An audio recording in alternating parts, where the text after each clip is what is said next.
My girlfriend told me, "My ex is coming over tomorrow, just deal with it." I said, "No problem," packed her things, left them outside with a note saying they could enjoy the porch, and when she called at midnight, the locks were already changed. I, 32 male, who had spent 18 months with a 27-year-old woman, had seen my share of red flags. She moved into my apartment 8 months ago, even though everything from the lease to the utilities was in my name alone. She was supposed to cover half the rent, yet somehow she was late more often than she was on time. Every month I told myself it was just a rough patch, that she'd catch up, that it wasn't worth fighting over. But looking back now, I see how each small compromise slowly chipped away at my peace until I barely recognized myself. We were watching TV when she decided to drop that bombshell about her ex. "Oh, my ex is coming over tomorrow. He's in town for work, just so you know," she said, like it was the most normal thing in the world. I grabbed the remote, paused the show, and stared at her. "Your ex is what?" She didn't even blink. "Coming over around lunch. We're going to catch up."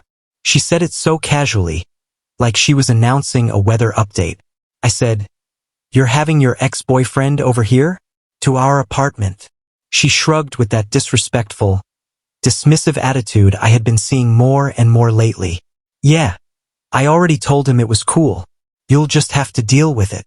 There it was, that sentence, the one that broke everything. She looked at me with total annoyance when I questioned her, as if I was the one acting out of line. "Don't make it weird. We're friends." "It's been years," she said dramatically. "You're not going to be one of those controlling boyfriends, are you?" I took a deep breath and told her calmly that I wasn't being controlling, but maybe she should have talked to me before inviting an ex into my home. Suddenly she snapped back with, "Our apartment. I live here too. I can have friends over." I reminded her that he wasn't just a friend. He was her ex, a person she had shared a whole relationship with. But she rolled her eyes so hard I thought they might stay stuck. God, this is exactly why it didn't work out with him. He was so chill about everything. "You're being really insecure right now. Imagine hearing your girlfriend compare you unfavorably to her ex while simultaneously telling you that you'd better accept him coming over no matter how you feel." That's when I realized this wasn't about a simple catch-up. This was about power, control, and her testing whether I had any boundaries left. She unpaused the show like nothing happened, but my mind was already miles away. I sat there for one more minute, then quietly stood up and said, "You're right. No problem. You two enjoy." She smiled, thinking she won. She had no idea what I meant. When she went to sleep, I started packing. Every shirt, every shoe, every piece of makeup, every random thing she had scattered across my home went into boxes and bags. Took me about 2 hours, and the entire time I felt calm. So calm it surprised even me. No anger, no shaking hands, just a clear, steady determination. When everything was packed, I carried it downstairs to the building entrance, made a neat pile, and wrote a note that said, "You two enjoy the porch. The locks are changed. Don't bother calling. We're done." After that, I called a locksmith and had the locks changed before midnight. $300 for total freedom. Worth every cent.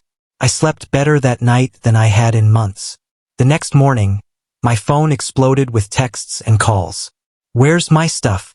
Why is it outside? The key doesn't work. Answer me. You can't do this. I'm calling the cops."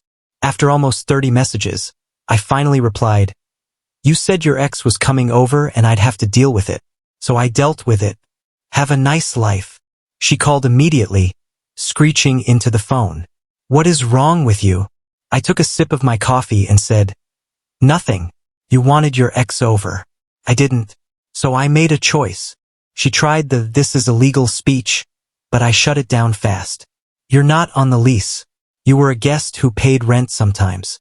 Guests can be asked to leave. And you've been asked." She kept threatening police. I told her, "Explain to them how you invited your ex over and told me I had no choice but to accept it. See how that goes." She went silent. Then I blocked her. For the first time in months, my apartment felt peaceful, quiet, safe. Mine, That was only the beginning.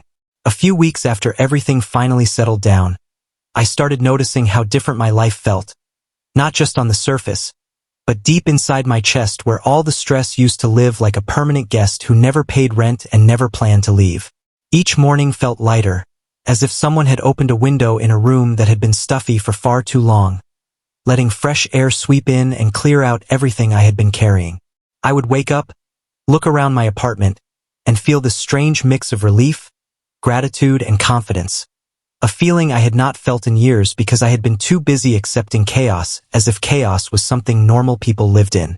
There were days when I caught myself thinking about the past, not in a sad way, but more like a person watching a movie they had already seen, and finally realizing the plot holes they missed the first time.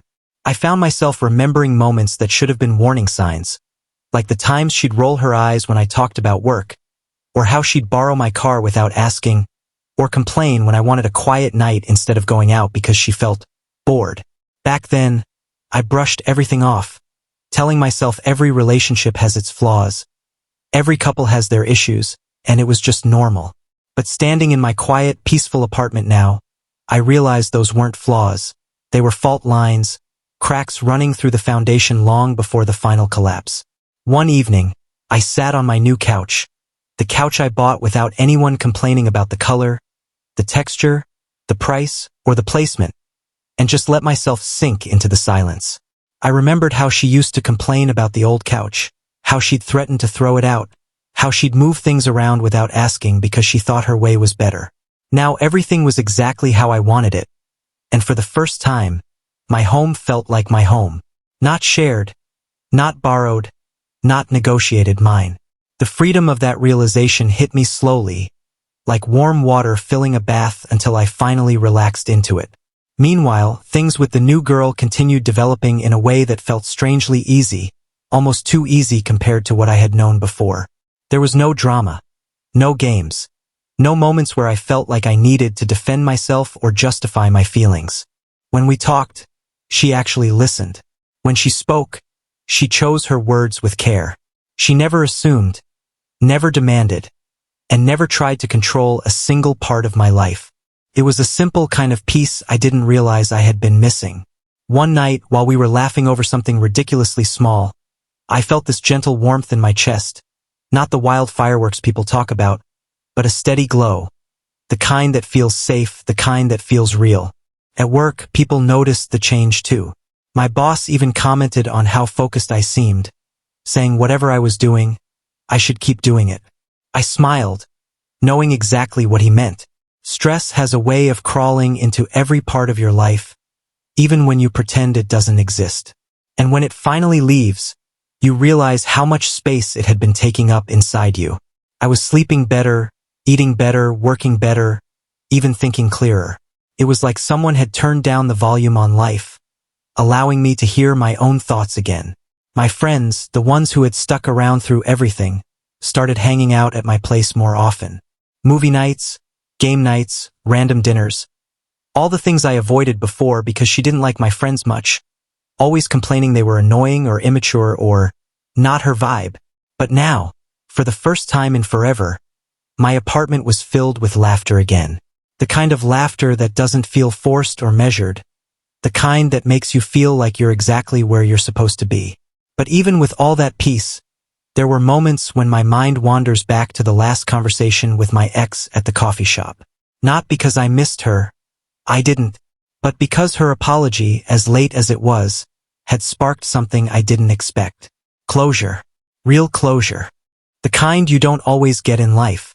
The kind that doesn't come from winning an argument or proving a point, but from seeing someone finally acknowledge their own actions without excuses or anger. It didn't erase anything, but it settled something inside me, like a loose thread finally tied off.